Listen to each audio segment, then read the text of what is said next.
Apologies, Senator Stoker. Thank you, Madam Deputy President.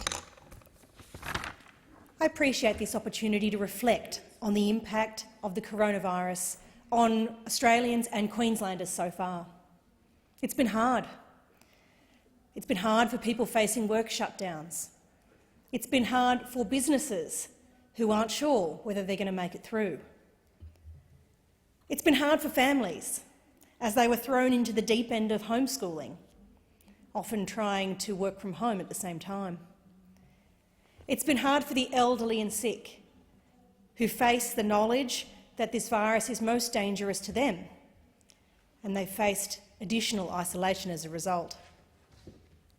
But through all of that hardship, every step of the way, the Morrison government has been with you, with an unprecedented subsidy of $130 billion in the JobKeeper payment, keeping Australians in work and keeping them connected to their workplaces so that they can have that continuity and those businesses can bounce back as quickly as possible, with expanded assistance for those who've lost their jobs, with the JobSeeker payment, as well as the eligibility for allowances relating to rent and phones and other expenses to help get them through. With the expansion of the instant asset write-off, the business cash flow boost and the Jobs Hub to help businesses navigate these difficult times. With the COVID supplement to help welfare recipients to stimulate the economy. I could keep going, but I think those in the chamber get the idea.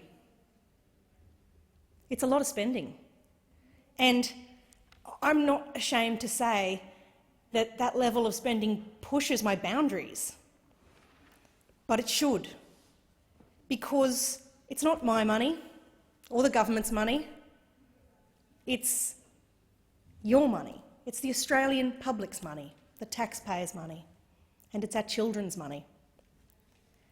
And so I'm reassured by the knowledge that these are temporary measures to get us through this difficult time, and I'm reassured by the knowledge that these measures are working. And I hear it from individuals and businesses all over Queensland. Ryan Shaw, the LNP's candidate for Nudgee, recently met with the owner of Vend Marketplace in Virginia, who said that the JobKeeper payment has helped maintain his tenants because the businesses who lease shops in that centre are able to keep opening with the benefit of the JobKeeper boost.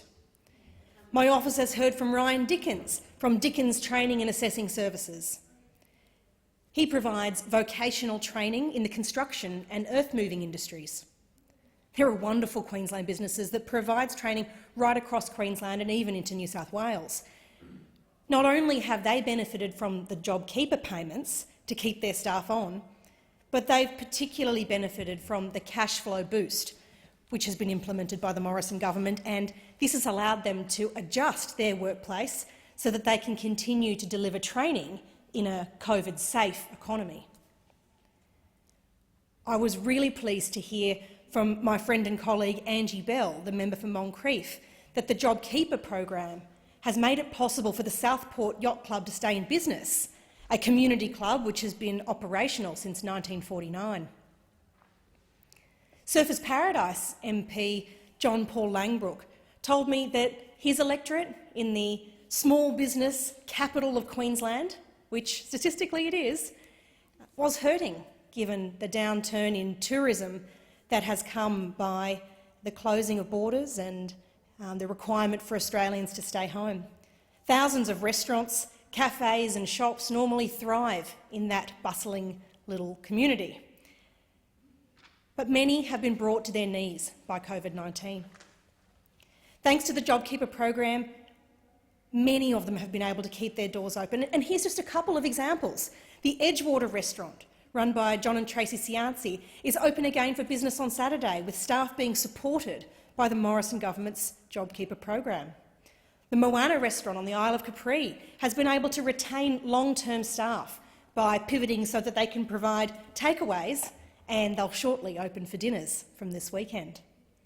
Lincoln Tester from Madison's Cafe in Broadbeach has said, "Thank God for the JobKeeper. We wouldn't be here without it. Based in Townsville, Ashley Evans, who owns AAA Finance and AAA Consulting, says that his business has survived because of the JobKeeper payment. Importantly, though, he says that he's been receiving really positive feedback from clients who are across northern and western Queensland to say that JobKeeper has been absolutely vital for them. Ashley's been helping his clients to navigate all the changes that have been taking place in the assistance that's available from government and the changes in our economy that have come as we adapt to the COVID environment. He's also been working closely with banks to help organise complementary finance to ensure that businesses are able to keep being able to make payroll while they have waited for early JobKeeper payments to arrive. Ashley says passionately that JobKeeper is exactly the lifeline that small businesses across regional Queensland have desperately needed. I've also heard from a bar owner named Nick Brabin. Due to the JobKeeper and cash flow boost payments, he's been able to pivot his businesses, given that they weren't able to be open in the usual way, so that he has been able to keep the doors open at his Isles Lane and Burn Lane venues in Fortitude Valley. I could keep listing great examples like those, but I'm also struck by the ingenuity of Australian businesses who've been able to dramatically adapt their operations to these times. And nowhere is that clearer than in the way that Queensland manufacturers have pivoted to producing personal protective equipment, or PPE, and medical equipment to sustain the needs of our population and our health system during this time. Gold Coast company 888 Race Engineering is now manufacturing an emergency invasive ventilator that's suitable for a range of situations, including where there are suboptimal conditions, such as not being in a hospital. The ventilator has been designed by 888 to meet the technical specifications that the regulators require, and it's a self-contained unit that doesn't require a medical-grade air supply unit to function. It's really very clever and a great way that they've adapted to the challenges of this time. It means we'll be able to deliver great health services even outside the hospitals of our capitals. Brisbane company Ozvader began with its project founder, Tony Sprague, messaging a mate out of frustration at the climbing COVID-19 statistics around the globe and going, you know, what if we could have done something here? So, since then, Tony and a team of engineers and medics have designed and built a production-ready, safe and functional medical ventilator. It's a life-saving response to a global ventilator shortage that's been caused by the COVID-19 pandemic. The Ozvader V1 is now undergoing functional testing at the Medical Engineering Research Facility at Prince Charles Hospital in Brisbane. What an accomplishment in such a short period of time. Brisbane company 3Done is supplying world-first 3D printed, patient-customised medical devices for protecting healthy tissue during cancer treatment. And they're doing that with distribution throughout Australia and New Zealand at a rate of more than 60 per week currently. They've got a fleet of 20 really quite serious 3D printers, but due to strong local and now international demand, they've needed to greatly increase their manufacturing capacity. Who'd have thought there'd be stories of great growth amidst all of this hardship? But by their pivot, they've now been able to develop their own large format 3D printers, custom designed for printing these world-first radiation treatments. And now, after a series of prototypes and rigorous testing, they've entered large-scale production. They switched their 3D printers during this time so that not only are they producing assistance for those who are going through radiation and other cancer treatments, but they're now printing PPE.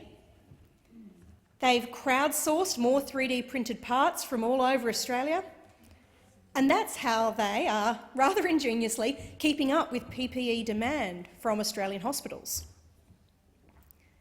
I have great faith in Australian businesses, in their tenacity to get through this difficulty. I have great faith in the resilience of Australia's working people, in the fighting spirit of Queenslanders as they get through this difficult time. And I have enormous belief in the way that they have gathered together as a community and acknowledged the need to support each other as we get through this difficult time together.